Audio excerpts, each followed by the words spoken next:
ইয়া নবী সালামু আলাইকা, এটা বললে কিচ্ছু হইব না, এটা বললে কি হবো না? তার কত জিলাপি সিন্নি খাওয়াবেন এরকম হুজুর দাওয়াত দিয়া বাপের নামে মিলাদ পড়ান, কিচ্ছু হবো না, এটা বললে কিচ্ছু হবো না। আপনার আব্বার কবরে উল্টা মায়ের মায়ের মুর আরো বাড়ে কিনা আমি টেনশনে আছি। এইগুলা কই পান আপনারা? মানে এটা কে বানাইছে? যে এটা এটা কারোর কষ্ট দেওয়ার জন্য বলতেছি না, এটা এটা কে বানাইলো, এটা কোত্থেকে আসলো? এটা আমি তো জানি না কোত্থেকে আসলো। তো যেহেতু আমরা জানি না, এটা মানাই দরকার নেই। আমরা জানি কোনটা, আল্লাহুম্মা সাল্লি আলা মুহাম্মাদ ওয়া আলা আলি মুহাম্মাদ কামা সাল্লাইতা আলা ইব্রাহিম ওয়া আলা আলি ইব্রাহিম ইন্নাকা হামিদুম মাজিদ। সবাই পারেন কিনা?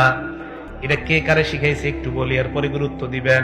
দুনিয়ার আখেরাতের শ্রেষ্ঠ মানুষ, দুনিয়া আখেরাতের শ্রেষ্ঠ মানুষ, দুনিয়ার শ্রেষ্ঠ উম্মত, দুনিয়া আখেরাতের শ্রেষ্ঠ মানুষ আমাদের নবী, দুনিয়া আখেরাতের শ্রেষ্ঠ উম্মত আবু বকর সিদ্দিক।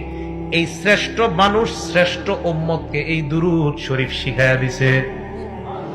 শ্রেষ্ঠ মানুষ শ্রেষ্ঠ উম্মতকে যেই দুরূদ শিখাইলেন ওটা পড়বো নাকি আমাদের বানানোটা পড়বো?